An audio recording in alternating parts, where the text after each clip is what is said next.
Hello, friends, and welcome back to Malicious Compliance Stories. Let's kick things off with a story of military petty revenge. But before we begin, best way to support our channel is to leave comments, like, and subscribe at the turned-on bell so you don't miss the new video every single day. Here we go. How a petty lieutenant created their own humiliating policy change. I served in the Canadian Forces, and like most militaries, we had our fair share of unspoken rules, traditions, and occasional petty drama. I've kept this story relatively generic so it can translate across different forces, but if you've served, you'll probably recognize the vibe. This happened during my very first trades course, the kind of training you take right after basic, where you're still fresh, mostly clueless, and living in constant low-level fear of doing something wrong. Our course was held on one of the big training bases where the ratio of no-hook privates to literally everyone else was about 100-to-1. Tons of young troops walking around, eyes down, doing their best to stay under the radar. Each day as we marched to class, we'd be passed by an officer on a bicycle. At the time, Canadian officers wore their rank on their shoulders, epaulets, while NCMs had theirs on their upper arms. This officer, later discovered to be a junior lieutenant, wore a backpack that covered their epaulets entirely. So from our perspective, this person had no visible rank. Naturally, none of us saluted. Now, any good leader worth their salt would have stopped, called us out on it directly, and explained the issue, maybe barked something like, "When you see a uniform and you're unsure, err on the side of caution and salute." Fair enough. We'd have taken the correction and moved on. Maybe laughed about it later over a beer. But no. This particular lieutenant decided to go full passive-aggressive. Instead of offering on-the-spot correction, they reported us up the chain. And if you know anything about military structure, you know that crossing chains of command like that is incredibly annoying for everyone involved. So this lieutenant didn't speak to us. They didn't even go to our leadership. No, they went to their senior officer, who then contacted our course officer, who then went to our course warrant, and that's when the belt-fed cocking began. For the civilians here, getting cocked is military slang for getting absolutely chewed out. A belt-fed cocking? That's machine gun level, rapid fire, relentless, and covering a wide area.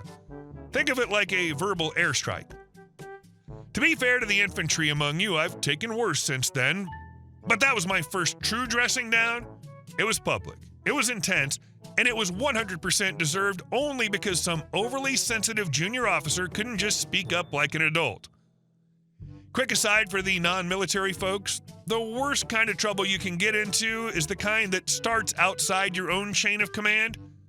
If my platoon lieutenant caught me screwing up, he'd just look over at my sergeant and say, "Sort that out." I'd get a yelling, maybe some extra duty, and life would go on.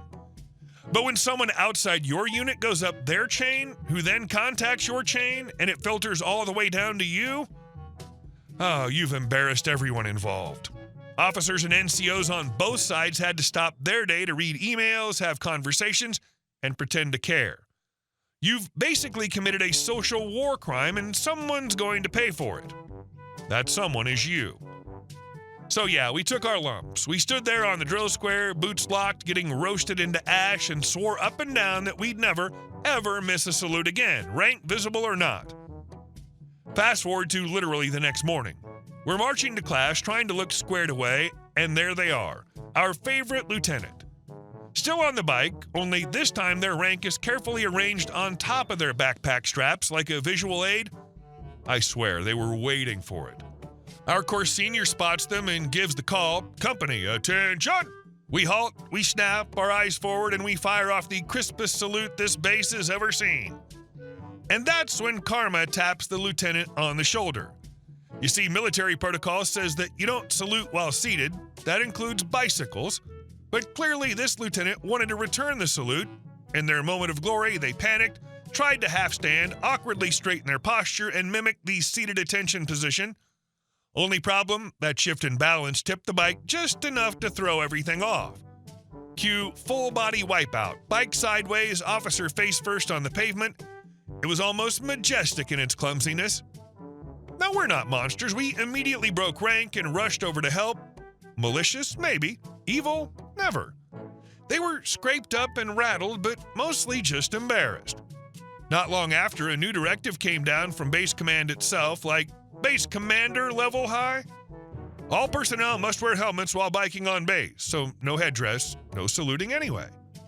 No saluting to or from anyone on a bicycle. Problem solved. To this day, I still smile thinking about it. If they just corrected us like a decent leader, none of this would have happened. But they escalated it unnecessarily, and the universe handed them a reality check on two wheels at high speed directly into the pavement. In your place, I'd have done exactly the same. Swallow the belt-fed cocking, snap to attention the next morning, and relish a little bike-fed karma. It's a reminder that leadership isn't earned through paperwork alone. It comes from clear communication. And our second story. They wanted the boss involved. The boss tripled their penalty. My wife used to be an apartment manager for a 190-unit complex. It was a live-in situation, so we didn't have to pay utilities or rent. We did, however, have to deal with residents knocking on our door all day and sometimes night, despite having clear office hours of 10 to 6. We had a weekend manager who had no authority but could show apartments and help with lockouts. The owner of the complex was a dishonest ex-con, and to this day, I have no idea how he got the money to build the complex. This guy was notorious for squeezing every penny out of residents that he could. When signing the lease, it was clearly explained by my wife that everything must be taken from the apartments when residents moved out. There was a strict $100 charge for all larger items that were not removed, things like beds, furniture, televisions, etc. This would all come out of the deposit made at the time of signing. When residents told my wife they were moving, she would again remind them to remove everything from the apartment or they would not receive their full deposit. One resident, we had moved out over the weekend and had had a conversation with the weekend manager. Again, the weekend manager had no authority. This resident stated that the weekend manager said it was A-OK to leave a few items and that someone would come claim the items as their own and that the items would be gone before final checks. When my wife went to look over the vacated apartment, she found a TV stand, and a desk. She then checked with the weekend manager, who said they never told the prior resident they could leave items behind. My wife had maintenance come and dispose of the 3 large items, but rather than charge the typical $300, she only charged $100. My wife then called the prior resident, explaining that they had left a few items, but only $100 would come out of their $700 deposit. The prior residents were furious with my wife and aggressively claimed the weekend manager said it was okay to leave items. My wife explained over and over that the policy is to have everything gone and that she was actually saving them $200. The prior residents were having none of it and would call over and over, yelling at my wife to fix it.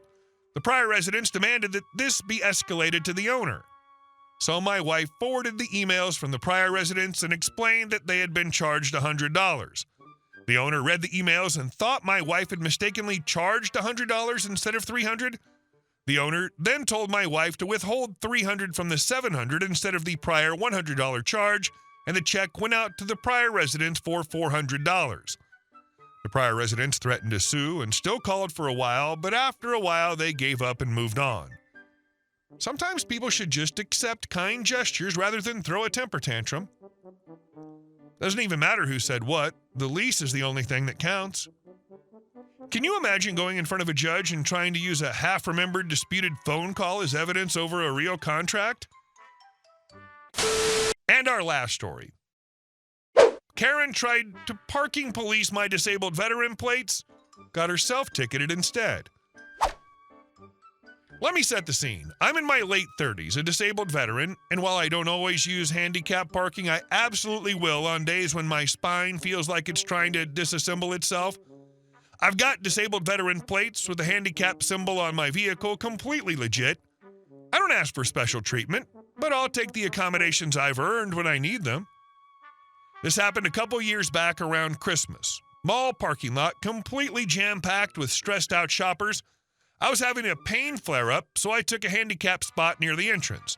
My wife and I get out of the car, me with my cane, limping toward the entrance, and we don't even get past the front of my vehicle before it starts. Honk! Honk! Behind us, a white SUV is aggressively honking. I turn around, and of course, it's a woman in her mid-50s with oversized sunglasses in a tight ponytail practically vibrating with rage behind the wheel. Her shirt said, "Blessed." Her attitude said, "Satan's secretary." Classic Karen. She rolls down her window and shrieks, "You can't park there." I blinked, already exhausted and in pain. "What? You're not allowed in that spot. That's for people who actually need it." I pointed calmly at my plate. "Ma'am, I have a disabled veteran plate. I am literally allowed to park here." Karen scoffed like I just claimed to own a unicorn. "You look fine to me. You're too young to be disabled. That plate's probably fake.